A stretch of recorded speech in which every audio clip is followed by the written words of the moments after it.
करें इंडिया और बांग्लादेश के टेस्ट की तो क्या खूबसूरत टेस्ट है। बिलीव करें, एहसास हो रहा है कि टेस्ट के अंदर T20 भी खेली जा सकती है। ये है जसप्रीत बुमराह की क्लास, अश्विन जडेजा की क्लास एंड इंडिया की रिलेंटलेस बॉलिंग एक दफा फिर छा गई और टीम इंडिया के लिए एक मैजिकल विक्ट्री। ये वही बांग्लादेश की टीम है भाई कि पाकिस्तान में कि क्या नज़र आती थी आपको और इंडिया में जो है वो क्या नज़र आती है। आज हिंदुस्तान ने फैंटी लगा कि वो हिस्टोरिक विन अपने नाम कर ली है, जिसकी शायद उम्मीद बहुत कम लोगों ने की थी। इंटेंट एग्जैक्टली होता क्या है ये इंडिया ने हमें बताया बांग्लादेश के साथ खेलकर। ये सबको भारत से सीखना होगा और शायद हमें तो बहुत ज़्यादा सीखना होगा क्योंकि हम लगातार अपने घर के अंदर हार रहे हैं। 2 बरस हो चुके हैं हम जीते ही नहीं हैं, 2 बरस हो चुके हैं और भारत को बरसों हो गए अपने घर में कभी हारे हुए को। चुकी है ये वही टीम है जिसने आपको घर में घुस के मारा है। ये वो एंड इंडिया को बहुत बहुत मुबारकबाद हो, ये बहुत हिस्टोरिक विन है आपकी और बहुत ही बड़ी जीत है आपकी और आपको बहुत बहुत मुबारक। लिटन दास और मेहदी हसन ये पाकिस्तान में ऐसे बने हुए थे जैसे पता नहीं पूरी पाकिस्तान दुनिया ही क्रिकेट में इनसे बड़ा कोई प्लेयर ही कोई नहीं है। लिटन दास जो है इतने बुरे तरीके से पाकिस्तान के बॉलर्स को मार रहा था, चाहे स्पिनर हो चाहे फास्ट बॉलर्स हो, क्योंकि उन्होंने बहुत पैथेटिक किस्म की बॉलिंग की थी।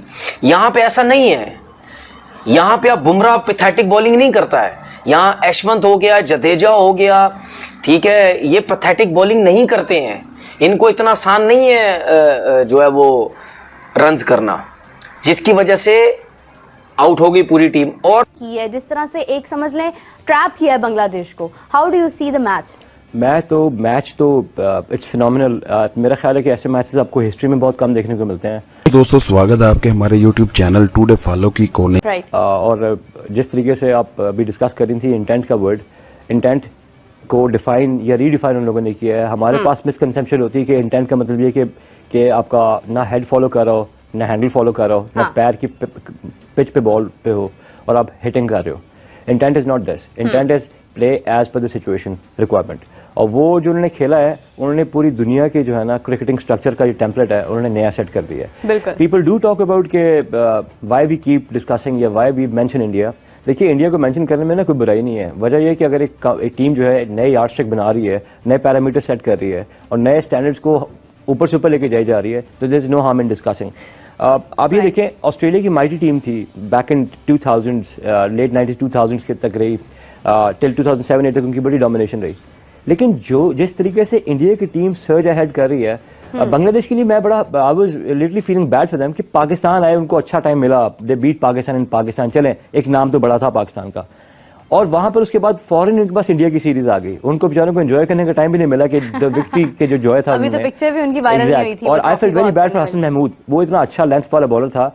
यशस्वी Jaiswal, I was surprised to see that boy 22 years old, 68 की उसकी एवरेज है टेस्ट मैचेस की। आपकी टीम के 4 बंदों के मिला के पिछले 1.5 साल में रन से उस लड़के ने आपको ये रन करके दिए हैं। There is Kamindu Mendis as well and we are talking about क्या कि वो सर जो आपने भी न्यूज़ ब्रेक किया हो तो आप बता देंगे। लेकिन I think phenomenal with bat and ball. Jadeja को देख लें, इयन बॉथम के बाद सेकंड बन गया कि उसने ट्रिपल डबल किया है, यानी कि उसको 300 विकेट 3000 रन, और जिस स्ट्राइक रेट से उसने किया है, जिस एवरेज से उसने किया, लुक एट द एवरेज, उसकी बॉलिंग एवरेज इस डे एंड एज में जहाँ पर टेस्ट मैचेस हों, वनडे एंड T20 व्हाटएवर, वहां पर एवरेज और स्ट्राइक रेट जो है ना बॉलिंग में काफी पीछे रह गए। They are maintaining such high standards. Then there is Bumrah, then there is such एक कैच के राहुल ने छोड़ा स्लिप में, थर्ड स्लिप में, it was impossible, but the commentators in India were livid, नाराज थे उससे कि उसने कैच छोड़ कैसे दिया, कि उसने हार्ड एंड्स दिए, setting very high standards, and I think कि वो हमसे एक लाइट ईयर आगे चले गए हैं। बिल्कुल उस टीम में टीम इंडिया इसलिए बोल रहा हूं कि ये वो टीम बन चुकी है जो अब अनबीटेबल टीम हुई है इन एनी फॉर्मेट। आप उठा के देखें, अपने घर में 2023 वनडे वर्ल्ड कप खेल रहे थे, सिर्फ एक मैच आ रहे जो वर्ल्ड कप का फाइनल था। अभी 2024 T20 वर्ल्ड कप खेले अमेरिका के अंदर और वेस्ट इंडीज के अंदर, कोई मैच नहीं हारे हैं। अभी टेस्ट देख लें, 12-13 बरस हो गए अपने घर में कभी नहीं हारे हैं। तीनों format complete commanding position, control, complete control कहीं पे भी। अभी न्यूजीलैंड की टीम आएगी, वो तो खैर बहुत ही बुरा खेलेगी जो अपेरेंटली लग रहा है। ये इंडिया जब ऑस्ट्रेलिया जाएगी तो वहाँ पे भी देख लीजिएगा इनके रन क्या होंगे। इससे पहले भी लगातार 2 सीरीज जीती हैं। एशिया की कोई टीम नहीं है जो पाकिस्तान को तो पाकिस्तान शायद 96 या 98 में आखिरी बार टेस्ट मैच वहाँ जीता है। सीरीज तो हम कभी नहीं जीते। वसीम बकार सब दौर गुजर चुके, इमरान खान सब दौर गुजर चुके, शुएब अख्तर सब दौर गुजर चुके हैं, इंजमाम, मोहम्मद यूसुफ, सब दौर गुजर गए। हम कभी वहाँ पे सीरीज़ नहीं जीते हैं, टेस्ट आखिरी जीते, कभी बच्चे जवान हो गए होंगे, ये 2 लगातार सीरीज़ वहाँ जीते हैं। तो एक जिसे बोलते हैं ना कि गोल्डन इरा गुजारा है इंडिया, उस टीम के अंदर इनके 2 फास्ट बॉलर हल्के नज़र आए हैं, मगर कहीं से कहीं फील ही नहीं हुआ होगा। उसकी वजह क्या है कि बुमराह ने अपने आप में लेके रखा हुआ है उनको कि ये अच्छा नहीं भी करेंगे तो बुमराह कंट्रोल करेगा, बुमराह नहीं होगा तो नीचे स्पिनर्स इतने अच्छे हैं, यानी कहीं ना कहीं एक दूसरे को कंपनसेट कर रहे हैं। ये सबको भारत से सीखना होगा और शायद हमें तो बहुत ज़्यादा सीखना होगा, क्योंकि हम लगातार अपने घर के अंदर हार रहे हैं। 2 बरस हो चुके हैं हम जीते ही नहीं हैं, 2 बरस हो चुके हैं और भारत को बरसों हो गए अपने घर में कभी हारे हुए को। और अब खेल किन से रहे हैं? उस टीम के खिलाफ जो आपको कद में शायद छोटी नज़र आती है, मगर उसके बारे में ये कहा जाता है कि स्पिनर्स बहुत अच्छा खेलती है। मुझे याद है जब चौथा दिन खत्म हुआ कानपुर का, मैंने बोला था कि स्पिनर्स की हुक्मरानी रही चौथे दिन में।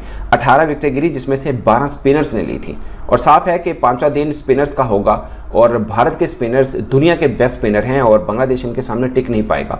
मगर मुझे भी इतने वसूख से नहीं पता था कि बांग्लादेशी बैटर्स इतनी जल्दी उनके सामने गिरेंगे, अंदाज़ा नहीं था मुझे था कि कम से कम कि थोड़ा सा टी सेशन तक तो लेके जाएंगे, मगर ये तो 2-3 घंटों के अंदर कहानी सारी साफ करके रख दी भारतीय बॉलर्स ने। और एक तो बात तय है, पिच बॉलिंग हो, पिच स्पिन की हो, पिच फास्ट बॉलर की हो, ये 2-4 विकेटें तो बुमराह के खाते में होती है ना जेब में, बाकी गिल्लो आपस में किसने कितनी विकेट्स लेनी है।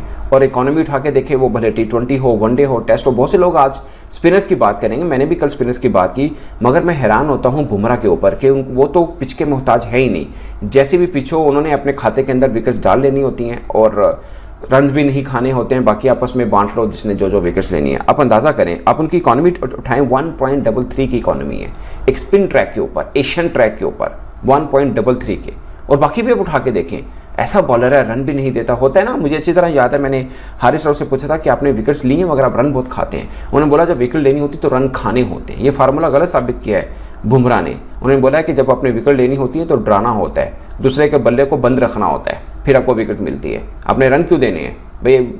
सौदा थोड़ी करना है कि रन लो विकेट दो, ऐसा थोड़ी करना है। आपने अच्छी बॉलिंग करके विकेट लेनी है, और वो बुमराह करके दिखाए हैं, आप अंदाज़ा कीजिए। और अब अश्विन की बॉलिंग देखें, चेन्नई के अंदर उन्होंने अपने बल्लेबाजी से जिताया, यहाँ पर उन्होंने अपने बॉलिंग से जिताया। एक ऐसा कॉम्बिनेशन बना हुआ है इंडिया का, ऐसा कॉम्बिनेशन बना है। आप उनके 11 उठा के देखिए, स्वाय आकाशदीप के, आपको सारे के सारे उसमें हीरे नजर आएंगे। आकाशदीप भी मैं सिर्फ इसलिए कह रहा हूँ कि वो बिल्कुल नया है, और आपको उन 11 के अंदर आप ये मैच 5 सालों के बाद देखेंगे, आपको नहीं लगेगा कि इस 11 के अंदर कौन सा खिलाड़ी था जो नया खेल रहा था। अंदाज़ा कीजिए आप। और अभी भी कुछ ऐसे खिलाड़ी हैं जो इंडिया के स्क्वाड के अंदर नहीं है, बवजह मजबूरी के 11 ही खेल सकते हैं, और बवजह मजबूरी कुछ इंजरी है। अब आकाशदीप को निकालिए, इनका शामी अगर फिट होता है तो वो टीम के अंदर आएगा। आप अंदाज़ा करिए कि ये कौन सी टीम बन सकती है। और मैं हैरान हूँ लिटन दास के ऊपर, पाकिस्तान में तो ऐसा खेल रहा था जैसे ही मतलब इससे बड़ा प्लेयर नहीं है कोई, और बहुत अच्छा प्लेयर है और बहुत अच्छा प्लेयर है, मगर भारत के अंदर उसकी एक नहीं चली है। इतना विकेट देके ही जाओगे इस बॉलिंग अटैक को, जहां अश्विन, जडेजा, जसप्रीत बुमराह, ये जो 3 हेडलाइन बॉलर्स हैं, इनके जाल से बचना बिल्कुल भी आसान नहीं होता। तो एक दफा फिर इंडिया वीडियो अच्छी लगे तो लाइक करें, शेयर करें और अपने चैनल टुडे फॉलो को सब्सक्राइब भी करें।